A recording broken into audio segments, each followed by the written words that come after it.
Sign up at the end of this review to get my personal gear list. Well, I think we hit it. I really love this guitar. It's really cool to see. You said you came in on Tuesday, you had a chance to play it. Robbie was in, I think, the week prior or 2 weeks prior, and he was playing it. And both of you guys kind of like look at it with this fondness, like, oh wow, that was a really incredible project. It's like a child. Yeah. You know? And not all children grow up to be the same person, but right. You know, you have such hopes, and then to see something again, you go, wow, what a privilege. So we're at this point with Guild where it's you're growing it, you're kind of playing the excited kid on Christmas waiting game of, you know, wanting to get things rolling, but kind of having to jump through the hoops. And all the while through this whole thing, we've been talking in front of this guitar, to my left, you're right. And I want to rewind back to, I believe, 1994. Is that the correct year? Yeah. Okay. And you had mentioned talking about kind of the up-and-coming Gibson and the king of the flat tops, and you guys wanted to do something special. And just recently, we were able to acquire what I believe is #1 of the first very special thing you did with the J200. And I want to dive into the story of this, because I personally don't know the nitty-gritty details. Robbie Johns and I, thinking about how to celebrate the anniversary of Gibson. Yeah. 1894, 1994, pretty early in our, startup here. We were thinking about, well, what can we do? How do you top the king of the flat tops? Right. And we were sitting, and I don't know whether it was in Germany or somewhere, and we were talking about what is a king? Yeah. And eventually we, thought of the term monarch, the head of a country. Yeah. And so that's where the idea started, and I kept looking at different ideas, and I didn't know what to do with the guitar, and I had some nice Brazilian, and how do you dress up a guitar? I've already made 4 beautiful custom guitars. Yeah. They were just custom guitars. They weren't part of the Master Museum series. That hadn't even been invented yet. Right. With the carving and all, they were just my idea of being allowed to build guitars, because Henry was providing that opportunity to me, so I could actually physically do something. But this was more, not for me, it was for Gibson Celebration. And I was watching television one night, and there was an image on there. Well, let me back up just a little bit. A regular Gibson has what is called, for the inlay pattern, either a sunrise or a crown. And it was always called a crown because of the logo up there, which in the Gibson language was referred to as a holly, not a crown. Okay. Lay people called it a crown in the headstock, but we called it a holly because the inlay used to be done in a piece of holly wood. Right. And it was dyed or painted black. Well, that crown, I couldn't think, what do I do for a crown? I've already done a crown, and everybody thinks of that as a crown and everything. So I'm watching TV one night, and there's an ad for Imperial Spread. And they've got a little crown on there, and I thought, oh yeah, a crown, a real crown.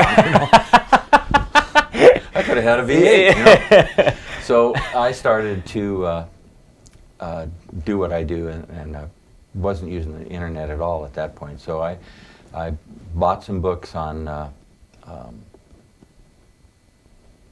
English history and museums. I bought different books that had pictures of a lot of crowns from Spain and France, Scandinavia, England, Germany, and kind of the common denominator after a certain period, about 1400, was they were covered with jewels, and more than just a headband, they actually had this bouffant head covering, usually of velvet of some color.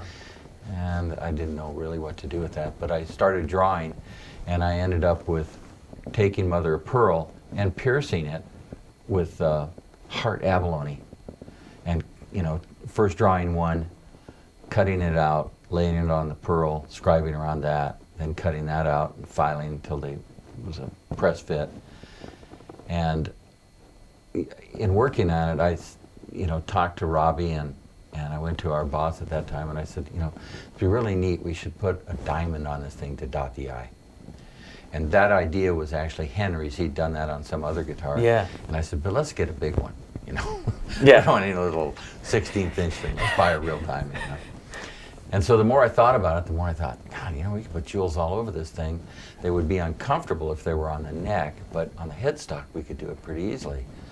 So I went to a local jeweler here and bought Yogo sapphires. And these are Yogo sapphires set in handmade mother of pearl buttons. We bought great big blanks. Poor John Walker sat for hours filing and sanding to make those. Then I inlaid stones in them and did the engraving on my them. gosh. But they're the same crown shape as the rest of it to try and keep it in some kind of symmetry. And we added this wrap that usually is a gold band and also covered with stones on most not helmets, but crowns.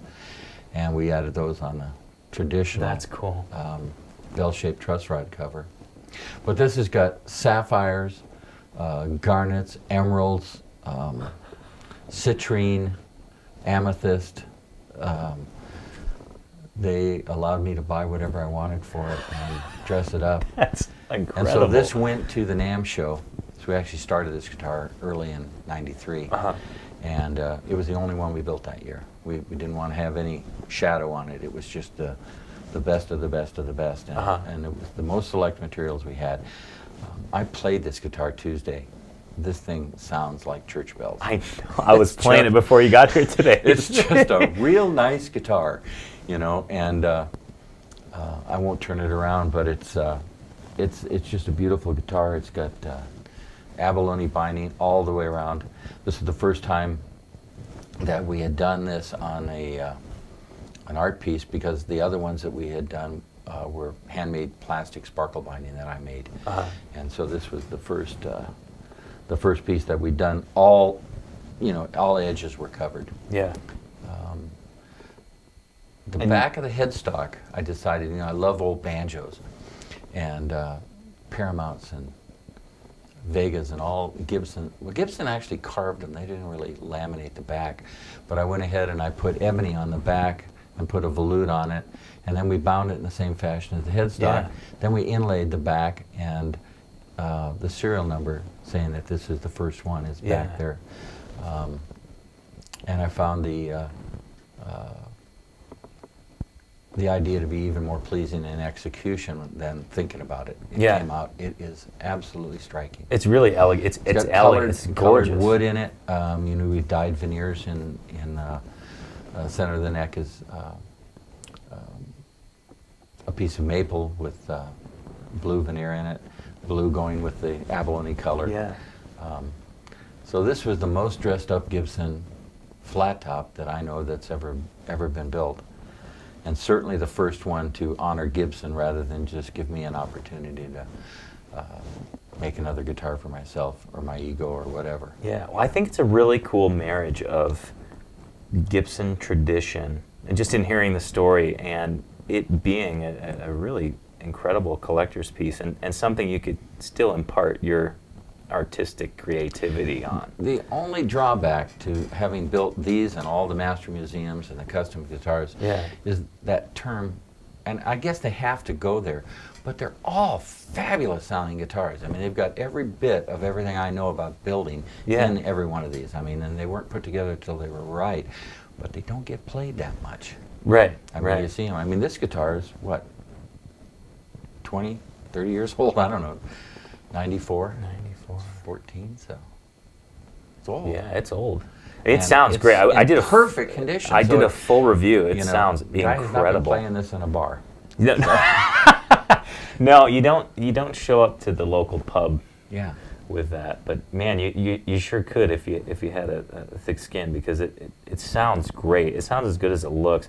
The inlay, I mean, the crown theme is so cool. It's carried on through the fingerboard, and I'm assuming, did you use the same technique and materials on the headstock that you did on the fingerboard? Except there aren't stones here. They're all abalone dots. And the abalone is striking. And this was the first pick guard that I actually hand engraved. And, cool. it was, and we bound it, you know, just to dress it up even more. So there's a lot of firsts on this guitar. Yeah. First time we inlaid the bars on the the bridge, and even the dots are inlaid with abalone. So, you know, without being ostentatious and too much, we tried to be as ornate and tasteful as we could, and I think we hit it. I mean, I really love this guitar. It's really cool to see. You said you came in on Tuesday. You had a chance to play it. Robbie was in, I think, the week prior or 2 weeks prior, and he was playing it. And both of you guys kind of like look at it with this fondness, like, oh wow, that was a really incredible project. It's like a child, yeah, you know. And not all children grow up to be the same person, but you know, you have such hopes, and then to see something again, you go, wow, what a privilege. Yeah, it's cool. It's definitely a treat to look at, and an absolute treat to play, because it's a cannon. It's a great sounding guitar. A 3-piece Brazilian rosewood back, and just gorgeous Brazilian rosewood. What an incredible guitar, and an incredible piece of really, you know, not just guitar history, but guitar making history. You know, celebrating 100 years of a huge company. This guitar has lacquer on it, which we had only shifted away from using Fuller Plast about mid-91, so it's pretty early in our evolution of lacquer. And, you know, seeing how it is aged and stuff, I'm really impressed. Awesome. I mean, 30 years old on a guitar is, under any circumstances, is pretty costly usually. It's really it's incredible, and I just want to I want to thank you for taking time out of your schedule today to not only tell us your story, but this guitar story as well. Thank you so much, and welcome to the Acoustic Letter. Thanks. I've enjoyed it. I'll come back if I get a chance. Yes, please do. Steve grabbed the mandolin back out of his hand, threw it in the case, grabbed the brochure, and fled. And we did eventually get a cease and desist letter.